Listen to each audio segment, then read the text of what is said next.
ಇಂದು ಚಾಮರಾಜನಗರಕ್ಕೆ B Y Vijayendra ಭೇಟಿಯನ್ನ ಕೊಡ್ತಾ ಇದ್ದಾರೆ. BJP ರಾಜ್ಯಾಧ್ಯಕ್ಷರಾದ ಬಳಿಕ ಮೊದಲ ಬಾರಿಗೆ ಭೇಟಿಯನ್ನ ಕೊಡ್ತಾ ಇದ್ದಾರೆ. ಬೆಳಗ್ಗೆ 10:30ಕ್ಕೆ ಚಾಮರಾಜನಗರ ಜಿಲ್ಲಾ ಕೇಂದ್ರಕ್ಕೆ ಭೇಟಿಯನ್ನ ಕೊಡ್ತಾರೆ.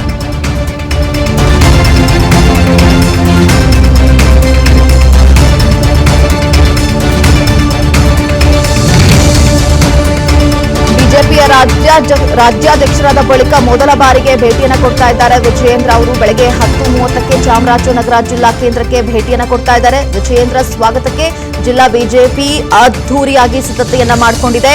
ಡಾಕ್ಟರ್ ಬಿಆರ್ ಅಂಬೇಡ್ಕರ್ ಭವನದಲ್ಲಿ ಕಾರ್ಯಕರ್ತರ ಸಭೆ ನಡೆಸಲಾಗುತ್ತೆ. ನಂತರ ಜಿಲ್ಲಾ ಬಿಜೆಪಿ ಪಕ್ಷದ ಕಚೇರಿಗೆ ವಿಜಯೇಂದ್ರ ಭೇಟಿಯನ್ನ ಕೊಡ್ತಾರೆ. ಬಿಜೆಪಿ ಕಚೇರಿಯಲ್ಲಿಯೇ ಸುದ್ದಿಗೋಷ್ಠಿಯನ್ನ ನಡೆಸುವಂತಹ ಸಾಧ್ಯತೆ ಇದೆ. ಲೋಕಸಭಾ ಎಲೆಕ್ಷನ್ ಹತ್ರ ಆಗ್ತಾ ಇದೆ. ಮೊದಲ ಬಾರಿಗೆ ರಾಜ್ಯಾಧ್ಯಕ್ಷರಾಗಿ ಆಯ್ಕೆಯಾದ ನಂತರ ಮೊದಲ ಬಾರಿಗೆ ಚಾಮರಾಜನಗರಕ್ಕೆ ಭೇಟಿಯನ್ನ ಕೊಡ್ತಾ ಇದ್ದಾರೆ. ಸೊ ಆ ಕ್ಷೇತ್ರದಲ್ಲಿ ಒಂದಷ್ಟು ಹಿಡಿತವನ್ನ ಕೂಡ ಹೊಂದಿದ್ದಾರೆ ವಿಜಯೇಂದ್ರ ಅವರು. ಸೊ ಹಾಗಾಗಿ ಲೋಕಸಭಾ ಎಲೆಕ್ಷನ್ ಅಲ್ಲಿ ಮತಗಳನ್ನ ಗ್ರಾಬ್ ಮಾಡುವಂತಹ ನಿಟ್ಟಿನಲ್ಲಿ, ಸಂಘಟನೆ ಮಾಡುವಂತಹ ನಿಟ್ಟಿನಲ್ಲಿ ವಿಜಯೇಂದ್ರ ಅವರು ಫುಲ್ ಆಕ್ಟಿವ್ ಆಗಿದ್ದಾರೆ ಅಂತಾನೆ ಹೇಳ್ಬಹುದು. ಇವತ್ತು ಬಿಜೆಪಿ ಕಚೇರಿಯಲ್ಲಿಯೇ ಸುದ್ದಿಗೋಷ್ಠಿ ನಡೆಸುವಂತಹ ಸಾಧ್ಯತೆ ಕೂಡ ಇದೆ ಅಂತ ಹೇಳಲಾಗ್ತಾ ಇದೆ. ಜಿಲ್ಲಾ ಬಿಜೆಪಿ ಪಕ್ಷದ ಕಚೇರಿಗೆ ವಿಜಯೇಂದ್ರ ಭೇಟಿ ಕೊಡ್ತಾರೆ. ಕಚೇರಿಯಲ್ಲಿಯೇ ಸುದ್ದಿಗೋಷ್ಠಿಯನ್ನ ನಡೆಸುವಂತಹ ಸಾಧ್ಯತೆ ಇದೆ.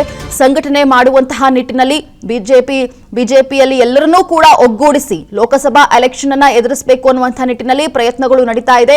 ಹಾಗಾಗಿ ವಿಜಯೇಂದ್ರ ಅವರು ಫುಲ್ ಆಕ್ಟಿವ್ ಆಗಿದ್ದಾರೆ. ಅನುಕ್ಷಣದ ಸುದ್ದಿಗಳಿಗಾಗಿ ವಿಸ್ತಾರ ನ್ಯೂಸ್ ಯೂಟ್ಯೂಬ್ ಚಾನೆಲ್ ಸಬ್ಸ್ಕ್ರೈಬ್ ಮಾಡಿ. ಹೊಸ ಸುದ್ದಿಗಳ ನೋಟಿಫಿಕೇಶನ್ಗಾಗಿ ಬೆಲ್ ಐಕಾನ್ ಕ್ಲಿಕ್ ಮಾಡಿ. ಲೇಟೆಸ್ಟ್ ಅಪ್ಡೇಟ್ಸ್ಗಾಗಿ www.vistaranews.com ವೆಬ್ಸೈಟ್ಗೆ ವಿಸಿಟ್ ಮಾಡಿ. ಅಂಗೈಯಲ್ಲೇ ಜಗತ್ತಿನ ಸುದ್ದಿ ತಿಳಿಯಲು ವಿಸ್ತಾರ ನ್ಯೂಸ್ ಕನ್ನಡ ಆಪ್ ಡೌನ್ಲೋಡ್ ಮಾಡಿ.